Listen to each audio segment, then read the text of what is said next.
Hey guys, welcome back. Today we're going to start on Phase 3. Alright, so tell us, Mike, what's the goal of Phase 3?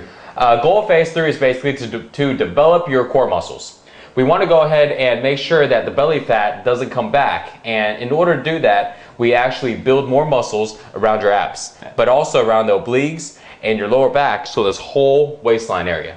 The reason we want to do that is because areas that have more muscle actually carries less fat. Yeah. A good example of it would basically be, I got a good buddy of mine, name is Johnson, and he has one of the most ridiculously lean legs you have ever seen. Looks like one of those bodybuilders on stage, you know, probably 4% at his legs. But his upper body doesn't have as much muscle. It's still pretty muscular, but it doesn't have as much. And he's probably at about maybe 18 or 19% on his upper body. And he holds all the body fat there because he has more muscle in his legs than he does in his upper body.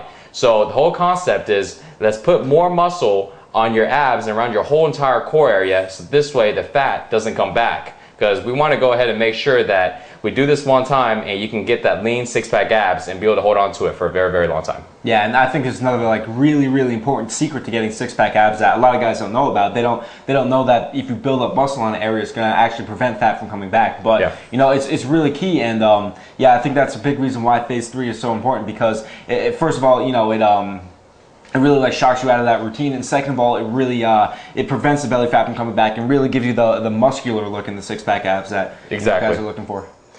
In Phase 3, you're going to find that there's actually less diverse exercises. We're actually going to even more simpler exercises, but they're actually going to be a lot tougher. Because Phase 3 is a pretty special phase. It's actually only 12 days. And it's also the shortest phase. The reason why is because Phase 3 was actually meant to shock your muscles. So it's a two-part. We want to go ahead and build core muscles first, and at the same time, we're going to shock your muscles and basically get them going and get them ready for Phase 4. You know, we were talking, and shocking muscles are very important because people hit plateaus all the time. In the gyms, everywhere you go, you see guys working out and you don't get any results, and you're doing the workouts right, but your muscles are just used to it. And so Phase 3 also works as a shock. That's why it's only 12 days, because it's very intense. Yeah, and I know, you know, this is definitely going to be a shock. I mean, basically, you know, over the course of the first few phases, you know, it was probably really hard at first, but you probably kind of built up a tolerance to the workout. So now they probably aren't seeming so hard, but this is going to be just like you're right back in the beginning of Phase 1 again, and that's really what we're aiming for. So you'll find that the exercises are going to be heavy, so your rep range is going to be a lot lower, but at the same time, you're going to start feeling, your body's going to start going through a lot of different changes. And in Phase 3, you'll see that on top of building your core muscles and on top of shocking your muscles, you're going to see even a higher significance in metabolism. Yeah. Yeah, and I know, yeah, like a lot of these like full body exercises that we'll be doing in Phase 3, there is some direct ab exercise, like as you mentioned, but really, like, if you're doing like so much volume of these like really heavy compound exercises, you're gonna really feel in your abs. Like after you do these workouts, your abs should be sore after every workout. Definitely, we're engaging a lot of core in pretty much every single exercise. Another thing for Phase 3 is we're almost at the end to where we have to go into full implementation when it comes to the zero willpower eating system. So we're now up to the point where you have to eat 5 Tupperware meals. So the reason why we do that is because, remember, we've been taking steps, so we're almost there. We have to go ahead and make sure that it happens in this phase so you can be fully ready for Phase 4, to where you go ahead and really shed those last pounds and really, you know, reveal your six-pack abs. Great. Okay, so as you mentioned before, this is going to be 12 days of really intense, heavy shock training almost. Can you tell us again why you made it so intense and why you didn't include any rest days in the 12 days? Well, basically, the reason why we want to go ahead and do it that way is because when you first start exercising, your muscles aren't really used to stimulation, it's not used to these exercises and the way to do them, so they're going to grow, they're going to change at a rapid rate. But as you go into Phase 1 and Phase 2 and you start finishing up those phases, your muscles are starting to adapt, you know, because that's how our bodies are built. Our bodies are built to adapt. And so it's in our nature. So what we want to do is, we don't want to adapt. We want to keep change. We want to keep changing until we get to the figure that we want, you know, and have our dream body. So that's why we developed this phase here as a shock. So this way, it's almost like we go ahead and re-shock your muscles and get them re-going. This way your muscles are renewed, it's fresh, and it will be ready to absorb all the exercises and all the benefits that we have in phase 4. So phase 4 wouldn't be able to be very beneficial, wouldn't be very effective if phase 3 wasn't there to kind of re-shock the muscles and get them used to it. Yeah. If not, you would be just going through plateaus almost immediately. Yeah, and this, I mean, you know, this is a very hard phase again, but you're going to see really, really massive results in these 12 days just because it's such intense training. But can you tell us why is it only 12 days? If it's such like massive results that guys are seeing in these 12 days, why is it that, you know, we don't just train this way permanently? Well, because you're not going to rest in these next 12 days. So reason why, we want to make sure it's a shock, which means your muscles are not going to be used to it, even though you've been training for over 8 weeks now. Your muscles are still going to go ahead and really get affected by these exercises. So we took the rest days out, so you're just going to do 12 days. Now, your question, Dan, was basically why do we need to go ahead and do only 12? Why not just, you know, do it longer like the other phases? Well, the reason why is because if you go longer in a program like this, then you're going to overwork your muscles, because you got to think about the principle of building muscle. We break it down and we rebuild it. But in these next 12 days, we're doing a lot of breaking. We're breaking it on a daily basis. So even though you're going to sleep and you're going to eat right and you're going to recover, it's still pretty intense, to the point that if we go longer than 12 days, it's not going to be enough rest time. I mean, you're going to have to be able to rest. You're going to have to kind of start lightening the load, because like I said, this is very intense. And you'll see that when you start reading the workouts, you start going through the reps, and you're like, wow, I got to go pretty heavy to do these reps. So very intense. We can't go too long on it, but 12 days will be just the perfect amount of time to shock your muscles, get them renewed, get them ready, and then you can go into phase 4. Yeah, definitely. And another thing which we talked about before is like after a guy has completed all like 4 phases, and maybe later on in his training, if he encounters a plateau, could he use this phase again to get Definitely. Up? This phase also is really good because, like Dan said, you can actually come back to this phase at any time after you finish this program. You'll find that, you know, people always hit plateaus, and so this phase was also designed to not only build core muscles and shock, but it was designed so you can use it over and over. Just remember that you only do this phase for about 12 days, and then you go back into a regular routine like phase 4 for you to continue, you know, for the rest of the time. But you can come back anytime though. Great. Okay. Okay, so let's talk about building core muscle. How is core muscle built, and why are we doing it in this way?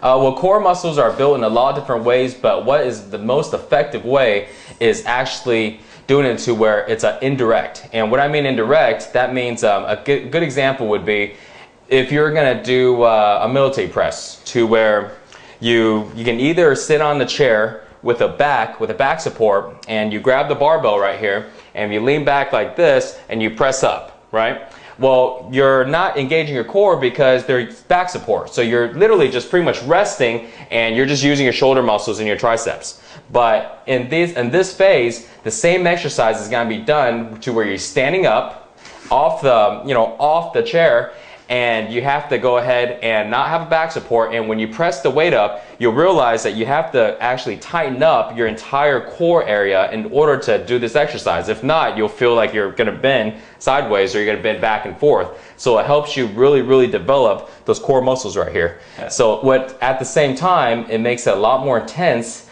and there's a lot of safety precautions in doing these exercises. That's another thing we're going to cover in just a bit. Yeah, definitely. And I think this is another really big key to building six-pack abs that a lot of guys don't know about, which is that, you know, the best exercises for building the six-pack abs are those heavy compound movements, because, you know, it forces you to develop a good core, or else, you know, you're going to tip over, and, you know, you're not going to be able to do it. Yeah, the core is your primary, it's how we move. If we didn't have core muscles, I mean, we would just be limp, you know, we would just be limp like cooked spaghetti. Yeah. So you got to make sure your core is really strong, but at the same time, of course, you know, the more muscles we have here, the less fat we have here. Yeah. So.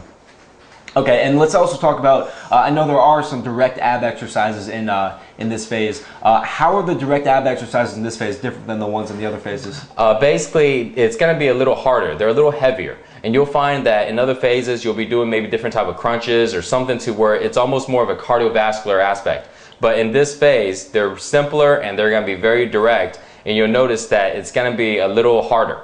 So you're actually you're not really using weight, but the angle that we're gonna do these exercises will be very, very direct, and you'll feel that it's a little more difficult. They're a little more difficult ab exercises, even though they're not really more complicated. Yeah.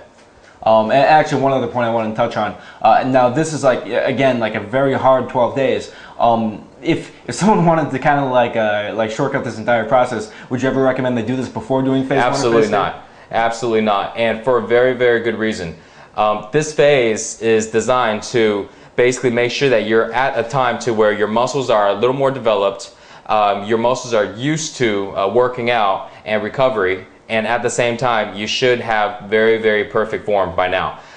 Very important, because this phase you're always engaging your core. So when you're using your core, if you don't do these exercises right, you're actually going to hurt your core. You're actually going to hurt your lower back. You're going to pull something, because these exercises are so labor intensive. Yeah. So I would definitely not recommend you skipping through phase 1 and 2 and coming straight to phase 3. If not, you might have a very big chance of getting hurt or getting injured. Definitely, but you know, someone who has gone through phase 1 and phase 2 is going to have the base necessary to do phase 3. Definitely.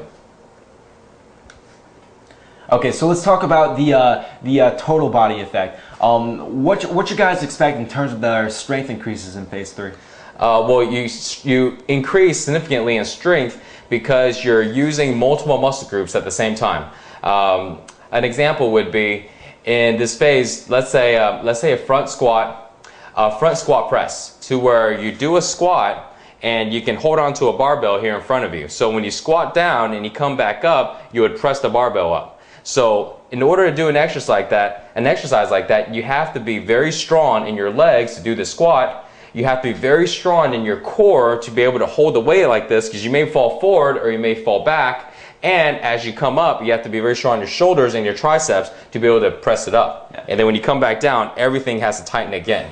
So it basically works your entire body in one exercise. But that's why this phase is so much harder than some of the other phases, and that's also why you can't skip those other phases before coming here, because you're not going to be ready for these exercises. And again, we got to stress that these exercises have to be done with perfect form. Yeah, if not, it's a safety issue. Yeah, and I think, you know, when guys are doing this, and if they complete all 12 days in the right way, after this phase, this is where you start to develop that really freakish functional strength. Yeah. You know, after doing things like this, I can do things like, for example, one day, you know, I was at a bar with my girlfriend, and you know, our feet were hurting, and she was wearing high heels. So we're about a quarter mile away from my house, so I just hoist her on my back and carry her back a quarter mile. And after doing phase 3, that is the type of thing that you're going to be able to do. You're going to have the functional strength, which is really, really going to improve. Dan, you have like caveman strength. Yeah, and this is where it comes from. It comes from, you know, doing that phase 3 type thing. Definitely. And when I hit a plateau, just, you know, shocking it out like that. Exactly. Okay, so let's talk about the afterburn effect. Now, I know in phase 3, you know, phase 3 is going to be so intense that these guys are going to be pretty much continuously in afterburn. Can you tell them like how to make sure that they're getting that and why it's so important again? Okay, well, let me remind you what afterburn is again. Afterburn is basically to where your body is going into recovery, your muscles are going into recovery, and it needs nutrients. So what it does is it's going to go ahead and burn all the food that you have in your stomach.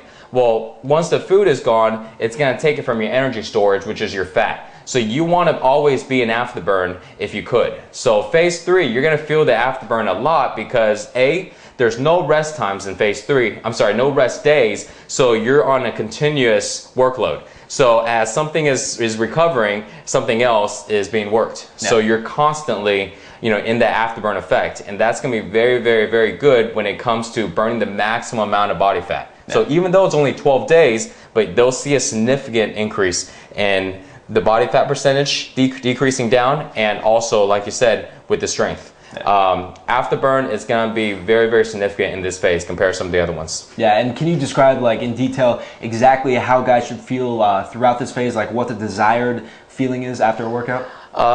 Everybody feels a little bit different, but the general way that you'll feel is you're going to feel like your muscles are really full, they're really pumped, but at the same time they're sore. Now they shouldn't be painful. So that means if you touch your muscles and if it hurts, then you're pretty much, your muscles aren't ready for this phase then. It should be the point to where, you know, it's sore, you can stretch out, and you feel like everything is always pumped. you know, and you always feel like, you know, like you just worked out, even though you worked on your chest, let's say 2 days ago, but it still feels really pumped and really full, and you should always be a little sore in pretty much almost the entire body. But it's just a little sore. If you feel, again, too sore or you feel that pain, then that means your body isn't ready for phase 3, and it has to go ahead and recover a little more, rest a little more, and get ready before going into this 12 days of training. Yeah, and that was the biggest difference I noticed between phase 2 and phase 3. Whereas phase 2, I'd be like, well, my chest is sore, or, you know, wow, like my shoulders are sore. In phase 3, it's like every single day, my entire body, you know, is sore. Yeah, so you're almost always in the afterburn effect. Yeah. Okay, so let's talk about the nutrition in phase 3. What's the major difference, and why are we doing it this way? Well, the nutrition in phase 3, you have to start implementing the 5 meals. This is at the time to where if you don't, you're not going to be ready for phase 4, to where you're going to have that few pounds more that you have to take off. If you don't implement the 5 meals, it's not going to be enough of a reduced in calories. So again, the zero willpower eating system was designed so this way you can consume the amount of food that you need, but at a lower calorie count. So you have to make sure that this is the time to go ahead and really implement those 5 meals and get you prepared to talk about social situations, liquid calories, and things like that get a little more trickier.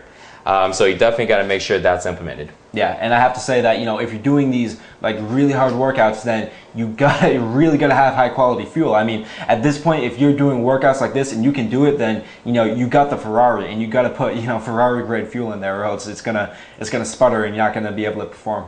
Definitely.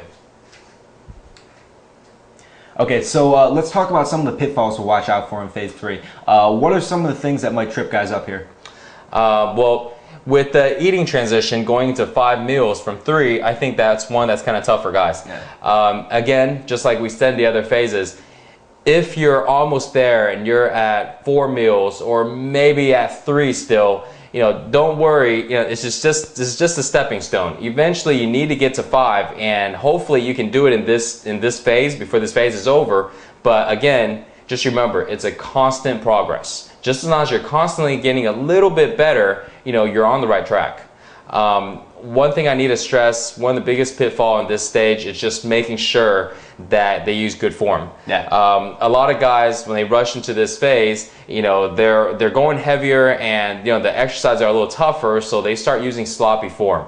And I can't stress enough on how dangerous it is if you use sloppy form in this stage. I guarantee that if you do, you're just asking for an injury, and injuries are a very big setback. Keep the form slow and strict. Slow and controlled is always what I tell my guys when we're working out. Slow, controlled, so this way you limit the chances for injury. Definitely. And what would you say if a guy, you know, did make that mistake and did have some type of minor injury, say, you know, doing a deadlift or something? What would your advice to him be? You can go into the exercise vault, and you'll see all the exercises. Every single exercise in this program is demonstrated in there. We're gonna go, there's tips in there, there's proper form, there's good form and bad form, so this way you can kind of compare what you're doing or what you know versus what you see. So definitely go ahead and study through these exercises. One good advice, actually, if you'd like, just to make sure, is you can actually go ahead and study all these exercises before starting phase 3, just to make sure that all the techniques and all the perfect form is there before going. Yeah, definitely. And you know, one story I want to tell you guys is when I was doing exercises like this, you know, years back, I can remember I injured my back during doing deadlifts one time. And it was just a minor injury, you know, it was something which would have gone away in a few days if I had just rested it. But I made the mistake of having a little too much ego, and I kept deadlifting after I did it. I did, you know, 5 more sets of deadlifts. And of course, doing that, it aggravated it, and I was out for a month. So if something like that happens to you, don't have ego about it. Just take a few days off and then restart. You know, don't aggravate it through doing more and put yourself out for longer than you have to be. Definitely. I experienced something like that before too. Yeah. Form is so important, not just for safety, but also it is required for proper muscle development. Because if not, then what you're really doing is you're just working your joints. Yeah. You know, because a lot of people go through the motion, but they're not actually, you know, stressing the muscle. They're just stressing their joints. So at the end, you're hurting your wrists, you're hurting your elbows, your shoulders, or your lower back. I've hurt my lower back before. Just like what Dan said, I actually didn't know how to deadlift years ago before, and same thing. hurt my back, and what I did is I took some time off, came back, and deadlifted wrong again.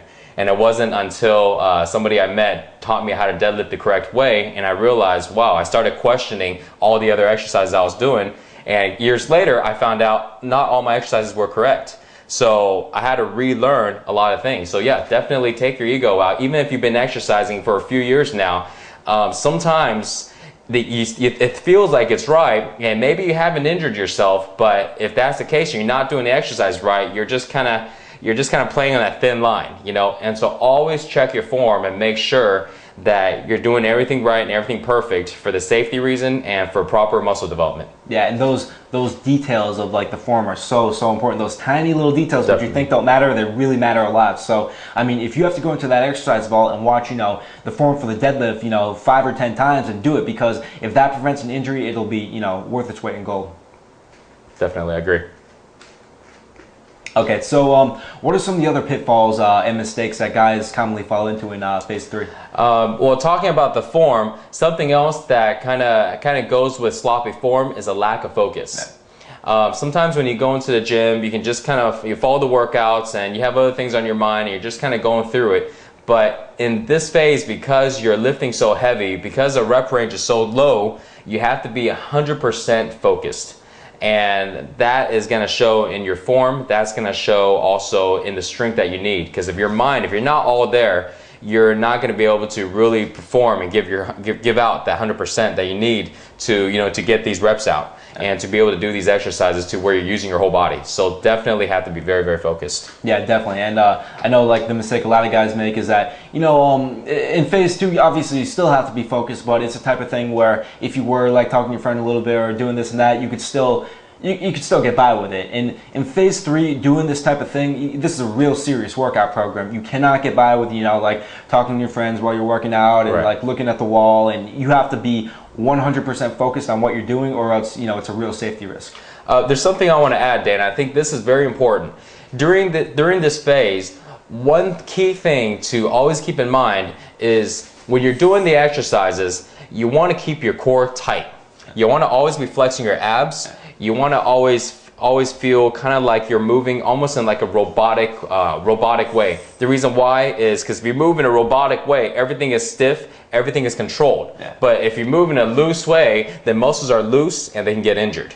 So that's actually something I think is very important, and we need to make sure that y'all guys are doing that. Keep your abs really tight when you're doing these exercises, and pretty much every single exercise that you do, but very important when it comes to phase 3. Definitely. That's one of the biggest things I noticed about your form versus, you know, a beginner's form, and say like the clean and press. Like your form, like everything is tight. It goes here straight up. Right. Everything is like a straight line, like robotic, like you said. Right. Whereas the beginner, it's like kind of coming up and like you're leaning, and your body is going out of natural alignment, and that's when injuries come. Exactly. And if your form looks even a little bit like that, then, you know, lower the weight and study up on the form more. I know we're like really harping on this, but it's super, super important. Yeah, and that's the thing. When you're looking at the rep range, you're going to find that the weights need to be pretty heavy, but if you're questioning your form, or if this is just your first time doing these exercises, you know, definitely lower the weight, increase the reps. You know, it's okay to kind of change it up once in a while, because it will be a lot safer that way. So you can actually start off by doing a test run, which is basically to where you look at the exercises, you make sure you know how to do all of them first. So you want to do them with very light weight, just to make sure the form is there before actually slapping on more weight and, you know, keeping the reps low. Definitely. Okay, so those are some of the pitfalls, but what are the results that guys can expect if they successfully complete phase 3? Significant increase in core strength and in abdominal muscles and the muscles around. Yeah. Significant increase in overall just body strength because of the total body concept of doing these exercises. Your muscles are going to appear to be a lot fuller now, a lot harder because these exercises are doing so heavy. So it makes your muscles more denser. And also you'll see that this is a very big shock to your metabolism. So what we talked about before about, you know, your body heating up, well, your body's going to be on fire now. So your metabolism is going to significantly increase during this phase. And again, it'll prep you for phase 4. Yeah, definitely. And I want to stress again that, you know, this is a very, very serious workout, and this is a very hard phase. Make no mistake about it. But you're going to see some massive, massive results from this. You're going to see some big increases in strength and muscle size, big increases in the muscularity of your core, and really, like, you're almost there. Like, you were almost at the finish line. You're almost going to have your six-pack abs, and by now you should be seeing like significant ab definition. And then you realize you're going to put the, you know, the final touches on your six-pack abs in phase 4. And I just want to really encourage you to stick it through phase 3, because you're almost there. You're almost at your destination. Definitely. Okay, so let's review this real quick. What are some of the key points that guys should remember for phase 3? Well, the key points to take away from this is, remember the goal to go ahead and build the core muscles, and also this is a shocking phase. And again, also remember that you can always come back to this phase at any time after you're done with the program. Because when you're done with the program, you're going to be repeating phase 4 over and over. That's what phase 4 was developed for, a long-term use. But anytime you feel like your body is plateauing, you can always do phase 3, go through 12 days of hardcore training and reshock your body back into changing again and getting to that development again. Another thing to take away is definitely try to go ahead and do the zero willpower eating system at 5 meals. Very important, because you're almost at the end of the line, and like what Dan said, you know, you're at the point to where there's only a few pounds left and the abs are really starting to come out, so this is the time to really crank it up. Yeah. And if you're ever having trouble in this phase and, you know, losing motivation, just go back to that vision board, go back to your goals, and really remember why you're doing all this, and realize that, you know, you are almost there, and don't stop, you know, 2 steps away from the finish line. Stick it through, and I promise you, it'll be worth it. Definitely. So 12 days of training, it's hardcore. This is almost where you're at the phase 4. You're almost there, so keep training hard, and remember, keep looking at your vision board, have your goals set in mind, and we'll see you in the next phase.